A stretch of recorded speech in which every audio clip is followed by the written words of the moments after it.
우리가 읽은 본문을 중심으로 해서 변형되신 예수님 이런 주제로 말씀을 나누면서 함께 은혜 받기를 원합니다. 말씀을 듣는 가운데 성령님이 역사하셔서 우리 각자에게 필요한 대로 은혜 주시기를 바랍니다.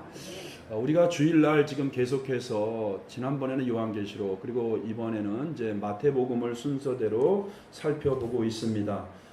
이제 오늘은 여러분 우리가 17장 말씀인데 특별히 오늘 볼 본문 말씀은 예수님의 생애 가운데서 가장 중요한 5대 사건이 있습니다.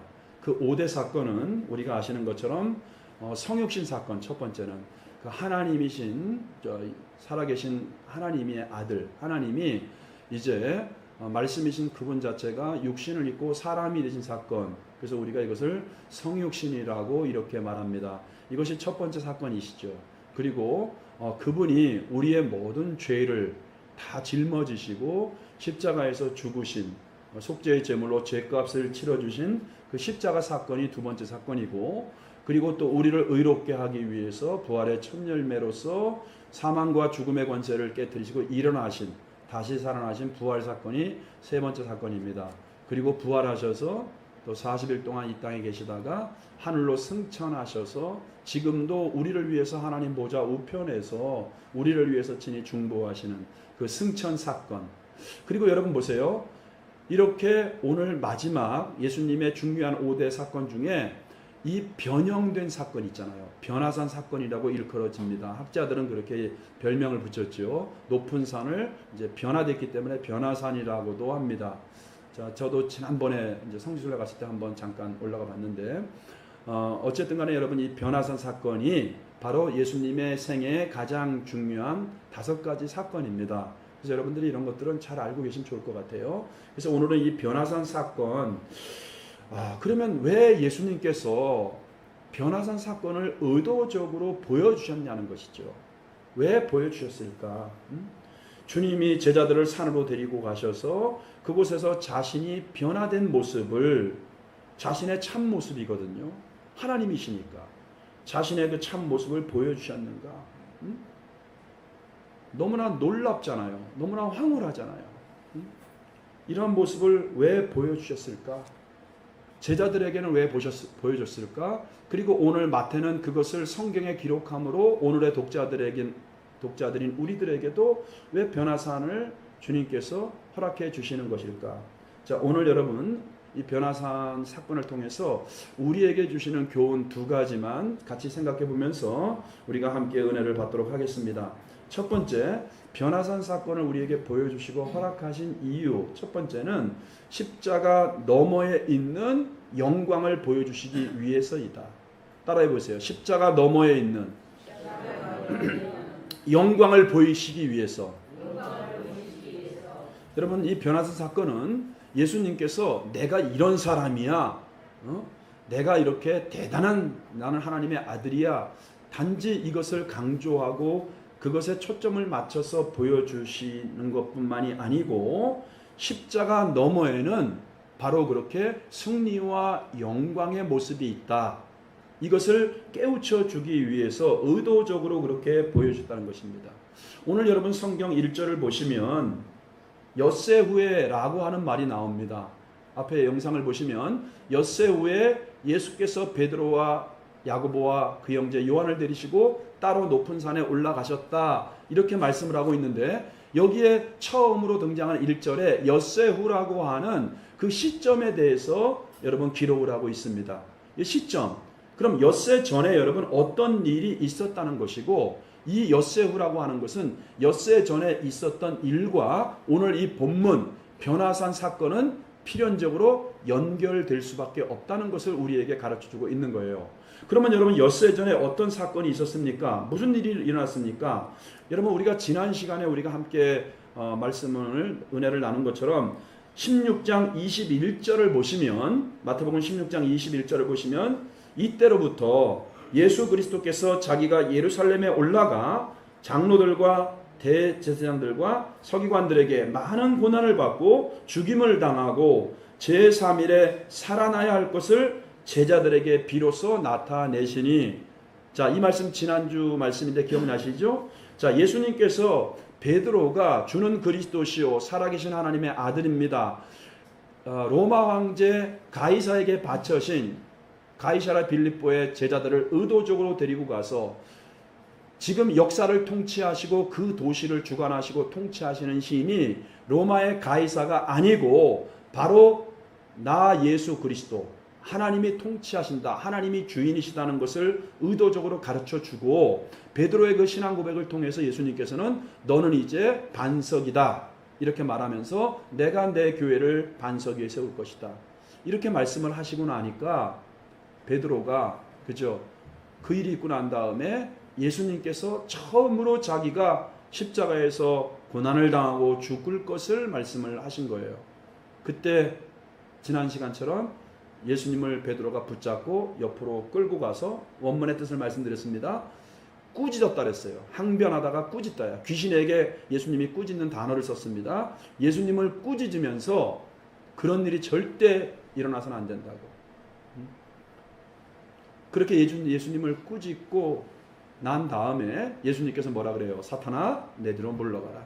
너는 나를 넘어지게 하는 자로다. 내가 하나님의 일을 생각하지 않고 사람의 일을 생각하는도다. 그러면서 아무든지 나를 따라오려거든 자기를 부인하고 자기 십자가를 지고 나를 따를 것이니라. 바로 이 사건입니다, 여러분. 엿새 전에 있었던 사건이 이 사건이에요. 지난 시간에 우리가 살펴본. 그러니까 이 사건 이후에 제자들은 많이 당혹스럽고 두려움과 걱정, 근심에 사로잡혔습니다. 아니 지금 우리가 예수님을 3년 동안 처자식을 버리고 자기들의 재산인 배와 그물을 내려놓고 예수님을 따라다닌 목적은 이분이야말로 우리를 로마의 압제로부터 우리를 마치 애굽에서 출애굽시킨 모세처럼 로마의 압제로부터 우리 나라를 해방시키셔서 하나님이 약속한 다윗의 잃어버린 옛 영화를 회복할 메시아라고 믿고 따라다녔는데, 그리고 주의 나라가 세워질 때 우리는 좌우편에 적어도 한 자리는 차지할 것이라는 정치적인 야망, 그들의 욕심 때문에 예수님을 쫓았는데, 아니 예수님께서 십자가에서 그들의 지도자들에게 잡혀서 죽는다고 하니까 그들의 꿈이 산산조각 부서지는 거 아니겠습니까? 그래서 예수님을 데리고 가서 야단친 거예요. 꾸짖은 거예요. 그 사건이 있은 다음에 제자들은 너무나도 슬픔도 있고 당혹스럽고 걱정도 태산입니다. 예수님이 그것을 알을까요? 모를까요? 아셨죠? 그래서 엿새 후에, 이 시점이 중요한 거예요. 제자들의 심정을 대변하는 단어입니다. 그 사건을 연결시키는 단어입니다. 의도적으로 높은 산으로 데리고 간 것입니다. 의도적으로 데리고 가서 거기에서 자신의 십자가 뒤에 있는 영광스러운 승리의 모습, 찬란한 하나님의 본체의 모습을 보여주고 있었다는 것이죠.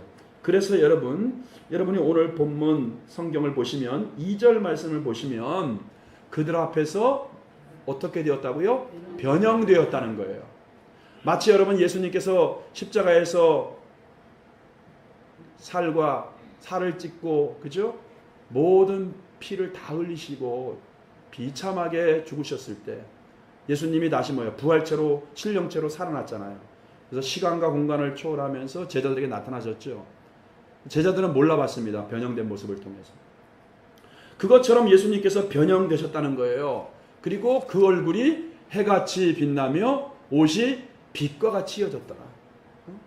여러분 계시록 1장에 보면 예수님의 10가지 모습이 우리가 배웠죠. 그것처럼 얼굴이 해같이 빛나는 거예요. 제자들이 어떻게 했어요, 여러분? 지금 여러분들이 변화산상에서 예수님의 이 모습을 한번 상상해 보세요. 여러분들이 베드로와 야고보와 요한과 같은 입장에서 한번 이 예수님의 휘황찬란하고 영광스러우고 이 모습을 한번 상상해 보세요. 희어졌더라, 이렇게 말씀을 하고 있는 거예요.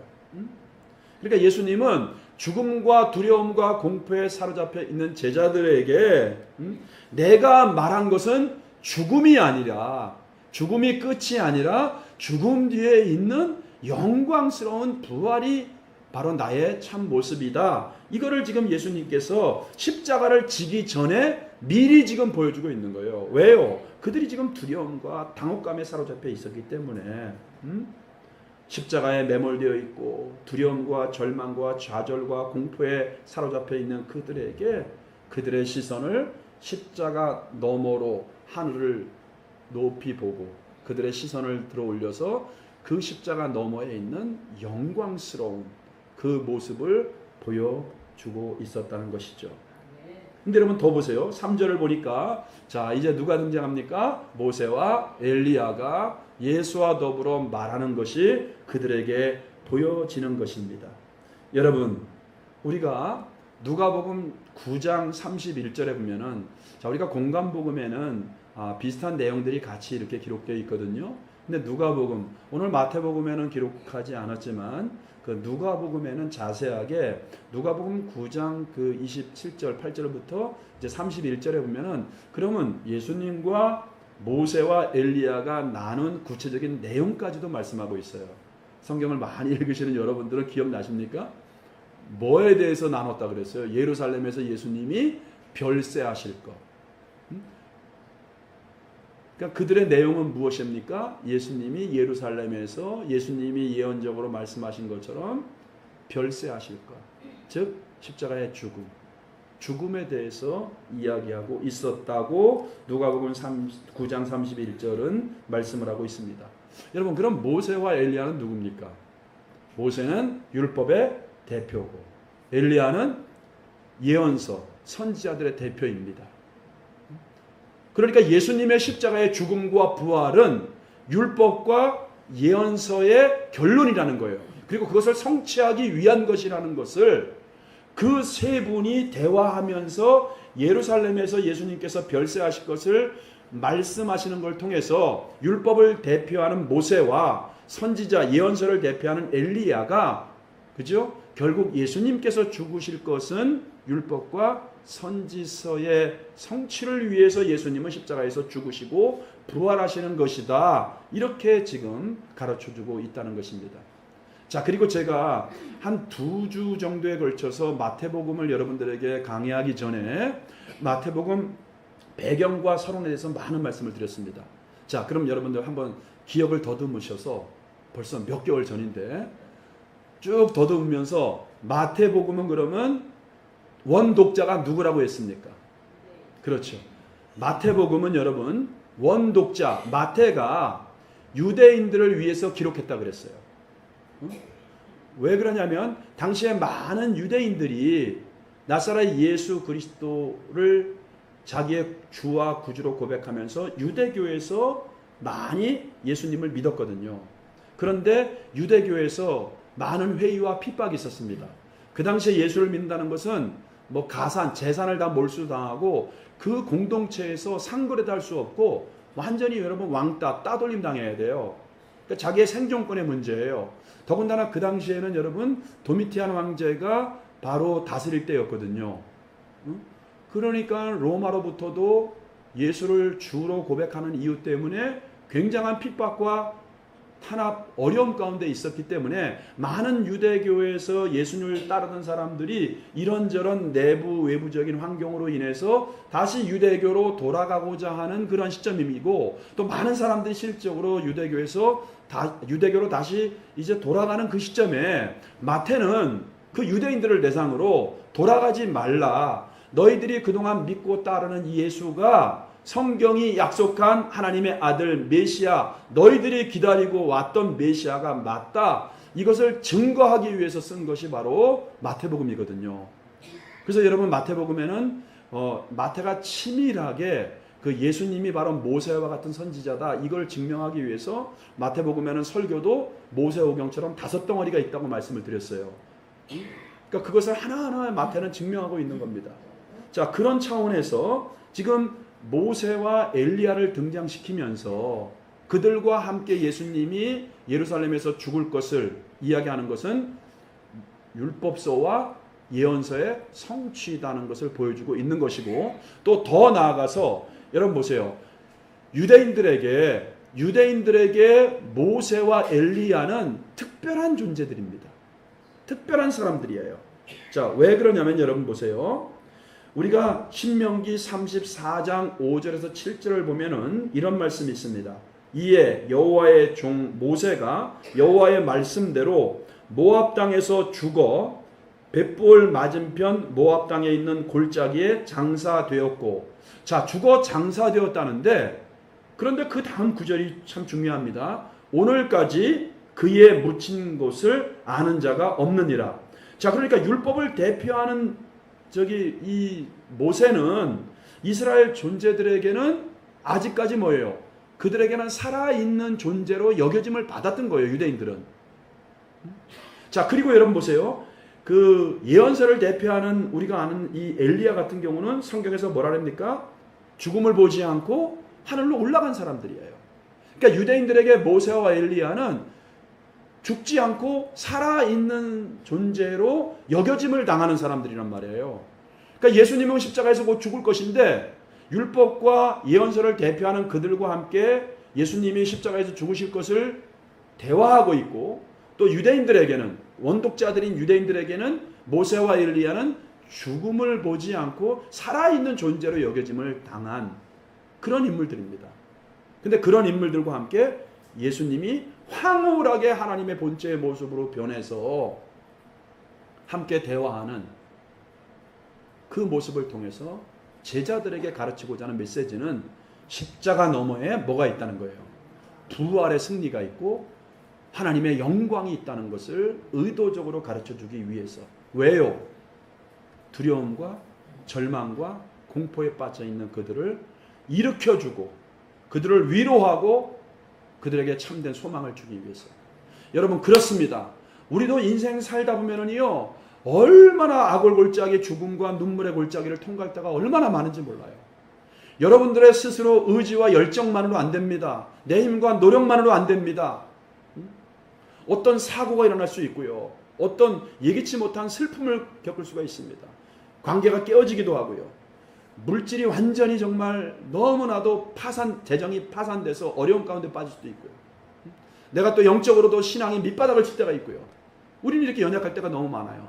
그럴 때 여러분, 우리가 기억해야 될 것은 우리의 지금 이 고난의 현실 뒤에 있는 승리와 영광을 기억하시고 주님을 끝까지 따라갈 수 있는 저와 여러분 다 될 수 있기를 예수님의 이름으로 축복합니다.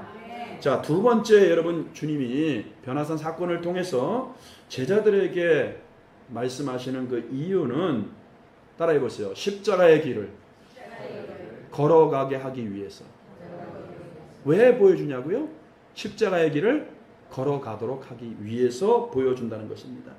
아까 제가 말씀드린 마태복음 16장 지난 주일의 말씀 21절 말씀드렸죠. 이때로부터 예수 그리스도께서 자기가 예루살렘에 올라가 장로들과 대제사장과 서기관들에게 많은 고난을 받고 죽임을 당하고, 제자들은 여기까지만 기억한 거예요. 우리도 누가 말하면은, 여러분, 특별히 한국말은 그런 것 같아요. 누가 말하면은 딱 그 앞부분만 들어. 자기가 듣고 싶은 것만 들어. 그래서 여러분, 인간 관계가 오해가 생기고 관계가 깨어지고 그러는 거예요. 참 진리를 못 듣고 싶은 말만 들어. 제자들도 여러분 지금 뭐냐면 그냥 서기관들에게, 장로들에게, 제사장들에게 많은 고난을 받고 죽임을 당하고 여기에 포커스를 맞춘 거야. 이 말만 들은 거야. 근데 성경은 뭐야? 그 뒤에 뭐가 있어요? 21절에 제3일에 살아나야 할 것을 제자들에게 비로소 나타내시니.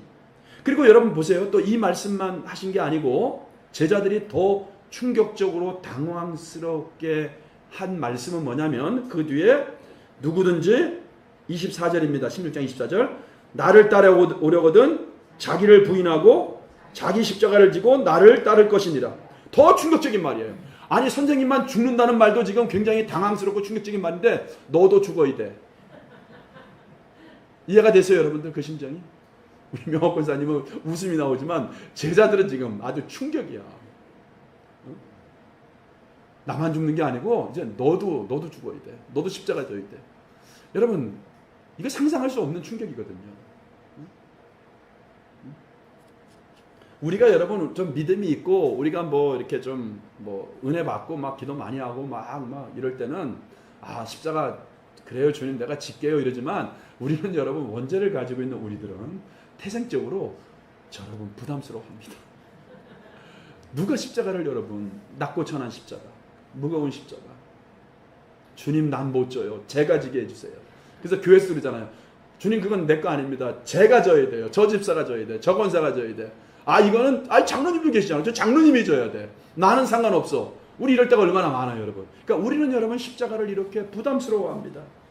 그래서 베드로도 마찬가지야. 그러니까는 변화사에서 황홀된 모습을 통해서는 그냥 십자가 얘기할 때는 팍 죽어 있다가 변화산 사건 얘기할 때는 오늘 4절에 보면은 베드로가 예수께 여쭈어 이르되 주여 우리가 여기 있는 것 줬사오니. 우리의 모습이 그래. 우리는 영광만 바라볼라래. 여기 있는 것 줬사오니 만일 주께서 원하시면 내가 여기서 초막 셋을 짓되 하나는 주님을, 하나는 모세를, 하나는 엘리야를 위하여 하리이다. 우리는 이렇게 여러분 뭔가 영광스러운 거, 뭔가 나에게 유익이 있는 거, 베드로처럼 우리는 그것을 추구하지. 우리가 여러분 내가 십자가 지겠습니다. 참 이러기가 우리가 쉽지 않다는 것입니다. 자, 오늘 여러분 본문을 계속해서 우리가 한번 이렇게 추적해서 살펴보면은 예수님이 변화된 다음에 모세와 엘리야와 함께 대화하면서 더 중요한 거, 오늘 어떻게 보면 설교의 하이라이트예요. 하나님의 음성을 듣습니다. 여러분 이 하나님의 음성을 듣는다는 거, 우리 눈으로 황홀한 어떤 그 신비스러운 어떤 영적인 체험할 수 있어요. 근데 우리가 살아계신 하나님의 음성을 듣는다. 그래서 여러분도 기도 많이 하시잖아요. 하나님 나에게 딱 한 번만이라도 말씀해 주세요. 어떤 목사님은 하나님의 음성을 듣기 위해서 10년 동안 기도했대. 10년 동안. 하나님은 여러분 환경을 통해서도 말씀하시고 사건을 통해서 말씀하시고 또 말씀을 통해서 말씀하시고 우리 내면에도 감동을 통해서 말씀하시지만 하나님 나에게 하나님의 육성을 내 육의 소리로 듣게 해주세요. 10년을 기도했대. 10년. 대단하지 않습니까? 우리는 그렇게 하나님의 음성을 듣고 싶어 합니다. 그러면 우리의 믿음이 흔들릴 것 같지 않으니까. 근데 지금 하늘에 하나님의 음성이 열리는 거예요. 하나님의 음성이 들리는 겁니다. 근데 그 하나님의 음성은 뭐예요? 오늘 5절에 보니까 5절 시작. 말할 때 호련히 빛난 구름이 그들을 덮으며 구름 속에서 소리가 나서 이르시되 이는 내 사랑하는 아들이요 내 기뻐하는 자니 너희는 그의 말을 들으라 하시는지라. 따라해 보세요. 너희는 그의 말을 들으라. 이 말이 어느 말이라고요? 엿새 전에 있었던 예수님이 하신 말. 그럼 그 말은 뭐예요? 나도 죽을 것이지만 24절의 말씀, 자기를 부인하고 자기 십자가를 지고 나를 따라야 할 것이니라. 따를 것이니라. 그 말을 하나님이 지금 보증시켜 주는 거예요. 내 아들 예수님이 한 자기를 부인하고 자기 십자가를 지고 예수님을 쫓으라는 그 말을 하나님이 제자들에게 들으라고 명령하고 있는 거예요. 그렇기 때문에 여러분 변화산 사건을 보여주시고 허락하신 이유 두 번째가 뭐라고요? 우리들에게 맡겨주신 십자가를 짊어지도록 주님께서 변화산을 우리들에게 허락해 주시는 것이라는 것입니다. 할렐루야. 사랑하는 성도 여러분, 우리도 하나님께서 나에게 뭔가 특별한 은혜를 주실 때가 있어요. 제자들이 경험했던 이 변화산처럼 우리들에게 영적으로 정말 신비스러운 일들을 경험하게 할 수가 있습니다. 어떤 사람은 정말 그 병원에서 의학적으로는 당신은 한 달, 두 달밖에 살 수 없습니다. 그러는데 기적적으로 하나님의 치유의 은혜로 기적적으로 모든 병에서 치유돼서 지금도 건강하게 사시는 분들도 있습니다. 어떤 변화산이 있을 수 있어요. 근데 이런 변화산을 주신 이유가 뭐라고요, 여러분들? 여러분들에게 특별한 은혜를 주신 이유가 뭐라고요? 십자가는 끝이 아니고 십자가는 승리와 부활과 영광의 시작이라고 하는 것. 십자가 고난만을 바라보지 말고 십자가 뒤에 있는 영광을 바라보면서 끝까지 자기를 부인하고 자기 십자가를 지라고 여러분들에게도 변화산을 허락하시는 것입니다. 근데 여러분 변화산이 이렇게 극적인 것만은 아니에요. 여러분들이 기대하는 것만큼 극적인 것이 아닐 수도 있어요. 근데 자기만이 알 수 있는 변화산이 있습니다, 여러분들. 우리 그 모태신앙 분들 있잖아요. 뭐 모태신앙이라고 하기도 하고 못된 신앙이라고 하는데 이런 분들은 여러분 보세요. 주님을 떠나진 않아. 그냥 아주 차든지 덥든지 않고 미지근한데 잔잔해요, 그죠? 그러나 그 잔잔한 가운데서 그분들은 또 뭡니까? 하나님이 그분들에게 허락하신 변화산이 있을 수 있다는 겁니다.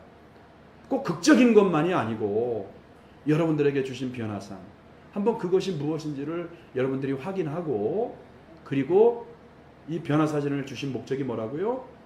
슬픔과 고난, 두려움에 매이지 말고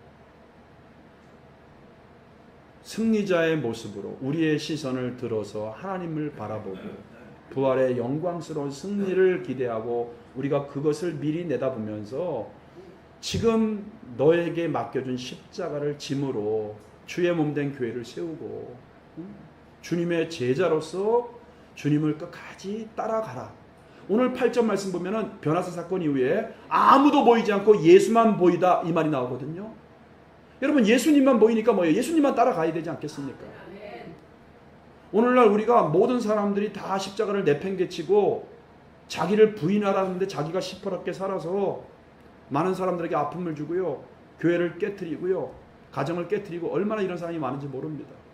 사랑하는 성도 여러분, 오늘 이 변화사 사건을 통해서 주님만을 바라보고 주님만을 따라갈 수 있는 저와 여러분 될 수 있기를 예수님의 이름으로 축복합니다. 우리 오늘 이 찬양을 좀 불렀으면 좋겠어요. 341장, 우리가 341장 이 찬양을 부르시고 우리 함께 한번 결단